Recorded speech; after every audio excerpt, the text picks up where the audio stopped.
vous décidez d'investir dans une entreprise, vous analysez ses résultats, vous voyez des chiffres qui grimpent trimestre par trimestre et vous vous dites « c'est bon signe, je tiens un futur champion ».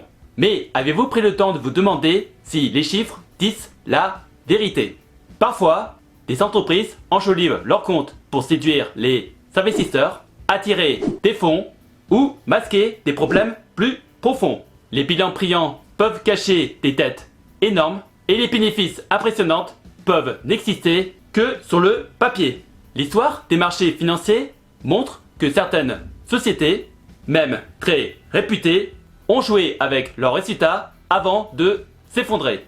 Des investisseurs y ont laissé des fortunes et des milliers de salariés ont perdu leur emploi. Dans cette vidéo, on va voir comment ces manipulations apparaissent et pourquoi elles peuvent passer inaperçues pendant des années. Nous allons voir également ce que les entreprises doivent faire quand elles rentrent en bourse et pourquoi elles décident parfois de tricher. Nous parlerons également des cas comme celui d'Enron avant de découvrir comment un investisseur peut repérer des signaux suspects. Voyons ce qu'une entreprise doit faire quand elle s'inscrit en bourse.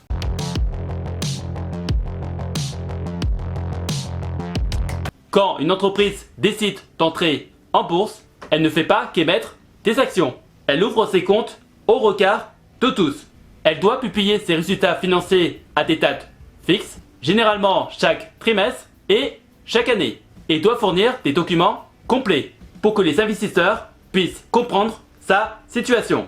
Le bilan montre ce que l'entreprise possède et ce qu'elle doit. Le compte de résultats détaille ses revenus et ses dépenses. Et le tableau des flux de trésorerie montre comment l'argent circule dans ses activités. Cette transparence ne se limite pas aux chiffres. Les entreprises doivent publier des informations sur leurs projets, leurs risques ou leurs litiges en cours.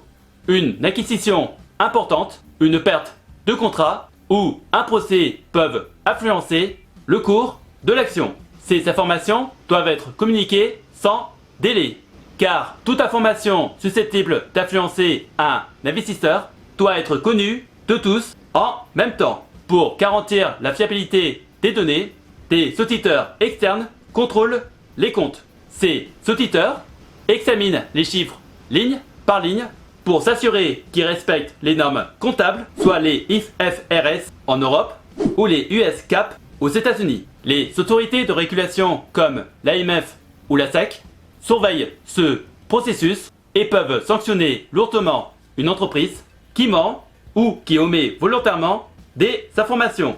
Malgré toutes ces règles, les rapports financiers restent complexes et parfois difficiles à comprendre pour un investisseur moyen. Une entreprise peut suivre la lettre de la loi en jouant avec les chiffres grâce à des techniques comptables qui donnent une image plus flatteuse que la réalité. Et c'est dans cet espace entre la transparence et l'interprétation que les manipulations commencent souvent. Voyons les différentes raisons qui peuvent pousser une entreprise à mentir sur ses chiffres.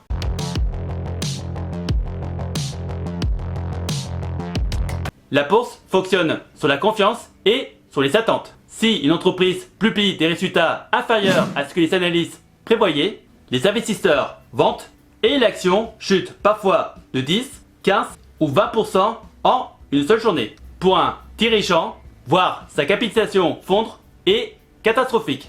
Non seulement cela met en danger la réputation de l'entreprise, mais cela réduit aussi sa capacité à emprunter ou à lever des fonds. Face à cette pression, certains dirigeants décident de lisser les résultats. Ils peuvent décaler par exemple une dépense au trimestre suivant pour afficher un bénéfice plus élevé. Ils anticipent un revenu futur en le comptabilisant plus tôt, avant même que l'argent n'entre réellement. D'autres voient plus loin en créant des filiales ou structures complexes pour cacher une partie de leur tête.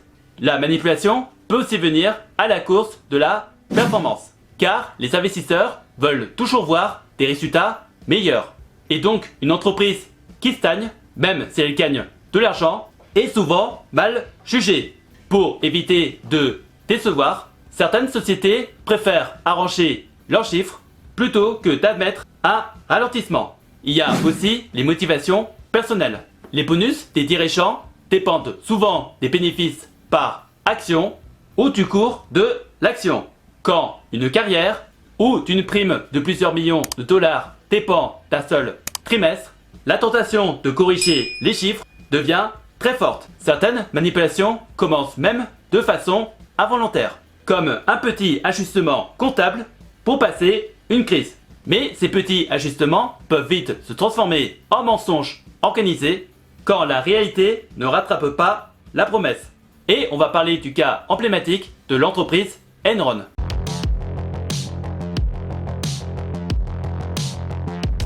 Le scandale d'Enron reste l'un des cas les plus marquants de manipulation comptable de l'histoire moderne. Dans les années 90, Enron se présentait comme une entreprise révolutionnaire dans le secteur de l'énergie. Elle annonçait des profits records, affichait une croissance spectaculaire et se vantait d'un modèle d'affaires basé sur l'innovation et la diversification. Autrement dit, tout semblait parfait. Les médias l'encaissent, les investisseurs y voient une valeur sûre et des banques prestigieuses comme Morgan Stanley qui recommandait d'acheter l'action, convaincus par les chiffres publiés. Mais derrière cette façade éclatante, Enron constituait une véritable machine à illusions. La direction utilisait des entreprises pour cacher des milliards de dettes et présenter des revenus qui n'existaient pas réellement. La complexité des montages financiers était telle que même les analystes les plus expérimentés avaient du mal à comprendre la réalité des comptes. Je rappelle que le rôle des auditeurs était de protéger les investisseurs et pourtant, le cabinet d'Arthur Andersen validait sans pencher ses bilans falsifiés car Enron représentait un client trop important pour être perdu. Quand la vérité a éclaté en 2001, l'effondrement a été brutal. L'action Enron, qui valait 90 $, a chuté à moins de 1 $ en quelques semaines. La société a fait faillite, provoquant des pertes colossales pour des milliers d'investisseurs, dont de nombreux salariés qui avaient placé leur épargne retraite dans les actions de leur propre entreprise. Le scandale a aussi provoqué la disparition du cabinet d'Arthur Andersen et a profondément changé la réglementation américaine, avec la création de la loi Sarbanes-Oxley pour renforcer la transparence des entreprises dans le marché boursier. Et voyons quelles sont les techniques qui peuvent nous aider à voir si les entreprises manipulent leurs propres chiffres.